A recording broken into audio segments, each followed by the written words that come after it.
Alton Henley.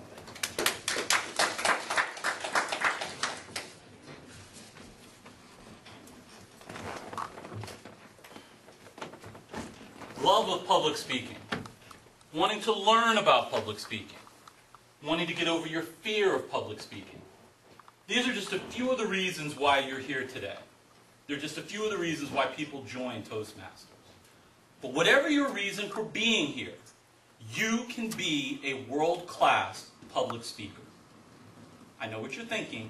Yes, I meant you. Mr. Toastmaster of the day, fellow Toastmasters, and guests. There are three basic concepts to being a world-class public speaker, a world-class impromptu speaker. They are connection, exaggeration, and recreation. If you happened to ride to school with me when I was 14 years old, you would have noticed a couple of things that were a little odd. Every morning my father stopped by Roy Rogers and ordered the same thing, a cup of coffee and 2 hash browns, one for me, one for my sisters to share. And every morning there was an interesting interplay at the window. My father didn't sit there and talk to us and listen to the radio. He spoke to the people in the window. He smiled and said, "How are you doing? I didn't see you yesterday. Did you take a day off? How's that new baby of yours?" The other thing you would have noticed is every single day we did not get what we ordered when we went through the drive-thru. Now I know what you're thinking. You always got to check your bag when you go through the drive-thru. The twist is we got extra. Every day there was an extra sandwich, an extra hash brown, an extra orange juice, or even extra coffee from my dad.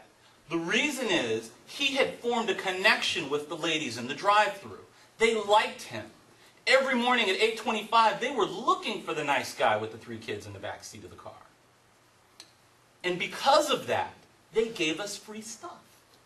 So key number 1 is connect with your audience so they can give you free stuff. Now, in the context of a speech, the free things you want are their attention, their appreciation, and hopefully their applause. In the context of something else, maybe you want a raise, you want to get a new job, you want to get the attention of that special someone. Whatever it is available to you through the use of connection. If you connect with your audience, however big or however small, you will be able to take that first step. Now, to connect with your audience, you have to make eye contact with your audience. In groups of less than 40, try to make eye contact with everyone in the room at least once. In groups of greater than 40, scan over the tops of their heads so you can make them think you're making eye contact with them. Try, if at all possible, to meet people before and after the meeting or the interview or the conversation. Shake their hand, say hi, how are you doing? It's good to meet you. If people like you, everything you say will come off a little bit better. And if people don't like you, everything you say will come off a little bit worse. Step number 1 is connection. Interaction, the byplay that he had with the ladies at the window, he was saying the same things basically every day. The ugly secret is, whether we were at Roy Rogers in the morning or McDonald's, which we went to in the afternoon, my father had the same jokes and he had the same statements, and they were actually very stale and very dry to us, his kids. But to the people in the window, because he was anticipating what they thought, he sounded fresh and sincere. Odds are you'll be able to anticipate the questions your audiences will have when you give them an impromptu speech, such as I've been doing. Answer those questions. They will feel like they're in a conversation to you and not just having you talk to them.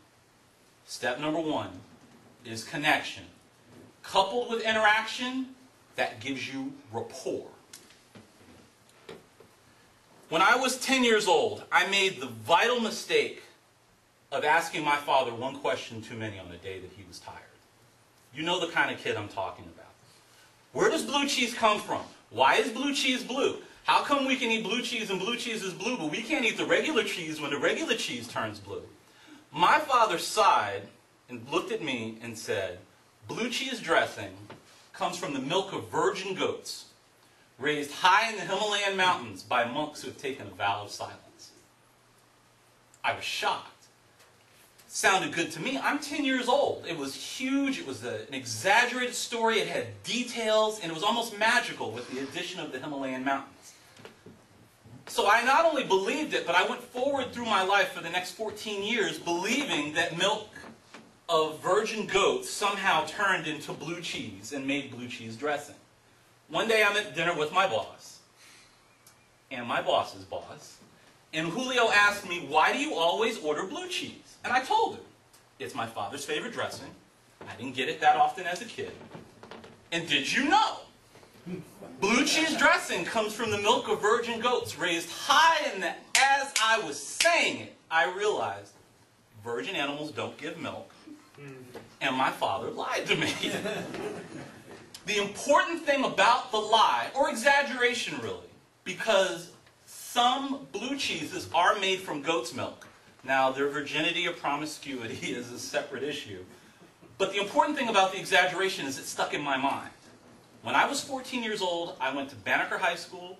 My best friend was Mark Hankerson, and my dog's name was Scotty. I couldn't tell you anything else that happened that year. But I can remember this conversation from when I was 10, word for word. It was the exaggeration that made it memorable. So I'm not encouraging you to lie in your impromptu speeches. I am encouraging you to use details and to exaggerate your feelings and your emotions so that the story sticks in people's minds, so that it lives for them the way it lives for you. You're not just sad, you're depressed.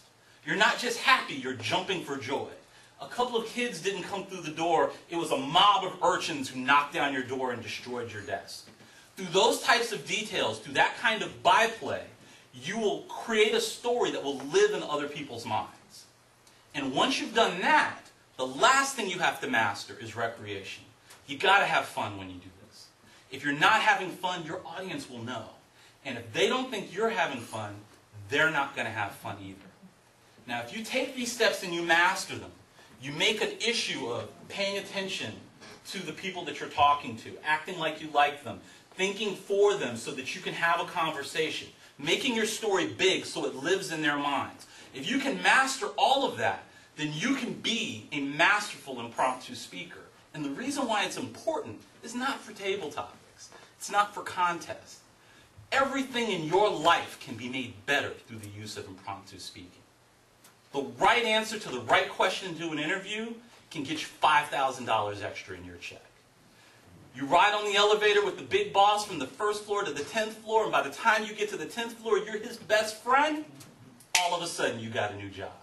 And if you finally get a chance to speak to that special someone, you better have the right thing to say. And for some of you in the audience, you know whereof I speak when I say, when the man comes to your window and says, do you know why I stopped you? You need to have an answer. It's not good enough to be good. It's not good enough to be better. You need to be world class. Mr. Clayton.